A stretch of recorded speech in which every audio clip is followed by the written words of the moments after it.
जिंदगी खत्म, एक पेड़ कटा, आप लेटे हुए हैं, निगम बोल रहा है। तो हम क्या कर सकते हैं यहां से, इस हॉल से निकलने के बाद, इस समिट से निकलने के बाद, क्या हम ये कर सकते हैं कि हम, जैसे कि मैं फैन हूं शिवराज सिंह चौहान साहब को, मैंने उस दिन विपिन जी को भी जिक्र किया, वो रोज एक पेड़ लगाते हैं, रोज, आज से सालों से लगाते हैं। अब दिल्ली में आ गए, मंत्री बन गए, हमारे प्रदेश के मुख्यमंत्री थे, रोज एक पेड़ लगाते हैं। मुझे नहीं पता दिल्ली में कहाँ लगा है, पर मैं भोपाल में जाता हूँ तो वो कहाँ लगाते थे। भोपाल के आसपास की तमाम पहाड़ियां उन्होंने हरी कर दी। हम अगर ये इनिशिएटिव ले लें कि भाई मैं रोज नहीं लगाऊंगा, मैं साल में एक लगा दूंगा, उसका देखभाल भी कर लिया, ऐसा भी लगा के छोड़ दिया, आप लगा के निकल गए, उसके बाद पीछे से बकरी आई, खा के चल के चली गई। उसकी रक्षा, उसके संभाल के रखना भी हमारे काम है। तो बहुत छोटी छोटी चीजें हैं, मैंने कुछ पॉइंट्स लिखे हैं, मैं बोल करूंगा आप लोगों को, कृपया बोल हो जाइएगा, क्योंकि ऐसी कोई चीज नहीं बोल रहा हूं जो आप लोगों को पता नहीं है। आप तमाम लोग उस चीज को पढ़ के समझ के निकल कर आए हैं, लेकिन मैं आदत से मजबूर हूं कि मैं तो हमेशा कैमरे के उधर रहता हूं, आप लोगों को कवर करता हूं। आज बड़ा अच्छा मौका मिला है कि मैं सुना के चला जाऊं। आज कुछ फुटेज में भी खा लूं।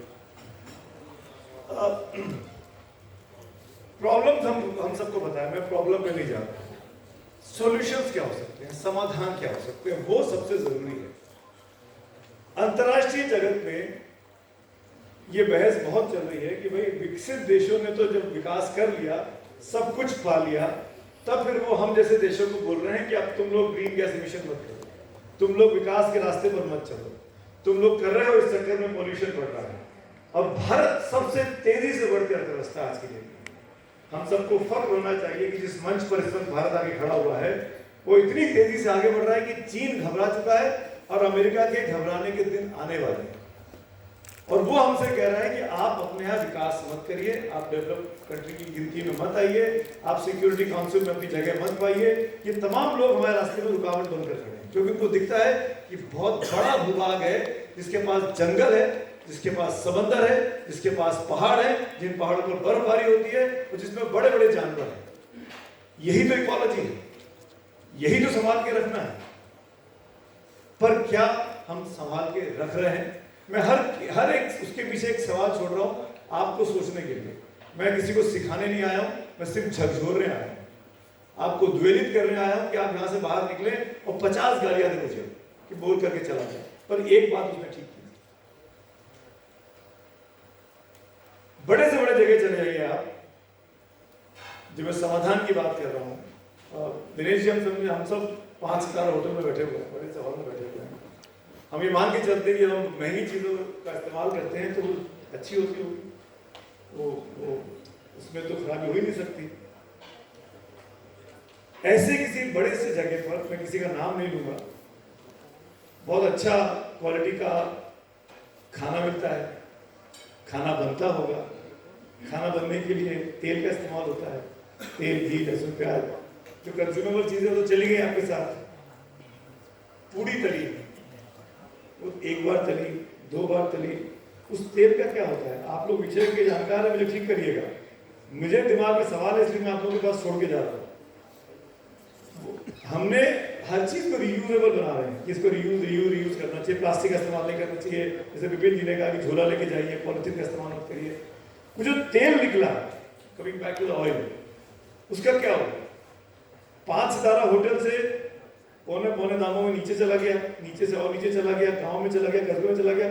जो तेल 1 लीटर था वो घटते घटते 300-400 ml हो गया, और उसकी कीमत बनी रही, वो बिकता रहा, और अंत में जाके क्या हुआ? किसी गरीब जगह पर, किसी खराब जगह पर, किसी अविकसित जगह पर लोगों की स्वास्थ्य को उसका विपरीत असर पड़ रहा है। हम जो यहाँ बैठकर खा रहे थे, अच्छा खा लिया, हमारा रेसिडुअल जो है वो कोई और खा रहा है, आज से 2 हफ्ते के बाद, 4 हफ्ते के बाद वो खराब खा रहा है, उसकी सेहत खराब हो रही है, हमको उसकी चिंता नहीं। वो गरीब, हम कहते हैं SDG के 17 नियम है, पॉवर्टी हटाओ में सबसे पहला नियम है, वो गरीबी कैसे हटेगी जब हम उसको अच्छी चीज नहीं प्रोवाइड कर पाए? वो अच्छा तेल, अच्छी सुविधा, अच्छा खान पान सिर्फ यहाँ तक उपलब्ध क्यों है? वो वहां क्यों नहीं उपलब्ध? राशन की दुकानों में मुफ्त राशन जो मिल रहा है, उसकी क्वालिटी कैसी है? वो क्वालिटी क्या हमारे काम में मदद कर रही है, हमारे विकास में मदद कर रही है? हम लोग इस बारे में सोचते नहीं, हम लोग सिर्फ आई मी माई सेल्फ में रह जाते हैं। तो सबसे बड़ा मुझे लगता है कि सबसे पहला काम है कि हम अपने बारे में सोचें। जैसे कि हवाई जहाज में जाओ तो कहते नहीं है कि अगर कुछ इमरजेंसी होगी तो मास्क ऊपर से गिरेगा तो पहले अपनी रक्षा करें, तो पहले अपनी रक्षा करें, लेकिन फिर वो ये कहता है कि अगर आप बच गए तो पड़ोसी को मास्क पहना दें अगर उसको मास्क पहनना नहीं आया। तो जब आप अपनी रक्षा कर ले तो वो जो समाज में चेतना लाने की जरूरत है उसके दिशा में काम करें। मुझे ऐसा लगता है, ज्यादा वक्त नहीं लूंगा, राहुल मैं जानता हूँ कि सबको बोलना है, दिनेश जी को बोलना है, लेकिन 3A का फॉर्मूला हमको इस सोसाइटी में अपनाना चाहिए। 3A क्या है? पहला, अवेयरनेस, जागरूकता। हम जागरूक करें समाज को, अपने बच्चों को शिक्षा के जरिए, सिंपोजियम के जरिए, सेमिनार्स के जरिए, विज्ञापनों के जरिए, एडवर्टीजमेंट के जरिए, न्यूज के जरिए, अखबारों के जरिए कि क्यों इन्वायरमेंट फ्रेंडली होना, क्यों पेड़ लगाना, क्यों साफ हवा जरूरी है। दूसरा है एडॉप्ट। हम कैसे लोगों को अडॉप्ट करना सिखाएं कि आप क्या पहन रहे हैं। हम जो चीज, जैसे हम यहाँ बैठे इस कमरे में, हर चीज में ऊर्जा का इस्तेमाल हो रहा है। हम यहाँ बैठे इसमें भी ऊर्जा है, एसी लगा हुआ सर, एसी चल रहा है। उस एसी से कोई बहुत अच्छी चीज तो है नहीं, पर अगर मैं कहूँ कि एसी बंद कर दिया जाए और पंखे चला दिए जाए या दरवाजे खोल दिए जाए तो आधा हॉल खाली हो जाएगा, कितनी गर्मी लग रही है, सफोकेशन हो रहा है, दिक्कत हो रही है। तो वो भी इलाज नहीं है, वो भी इलाज नहीं है कि हम विकास के नाम पर जो दुनिया हमको सिखाती है, जो विकसित देश हमको कहते हैं, हम जैसे गरीब देशों को, जो ग्लोबल साउथ और ग्लोबल नॉर्थ का जो डिबेट चल रहा है सब दुनिया में, जो भारत जैसे देशों को सिखाया जाता है कि आपको विकास की जरूरत नहीं, आप जो कर चुके हैं करिए, आप बस एनवायरमेंट संभाल के रखिए, आप अपने आप पेड़ लगाते रहिए, अपने पौधे बचा के रखिए, सारा विकास का काम तो हम करेंगे। अरे क्यों करोगे भाई?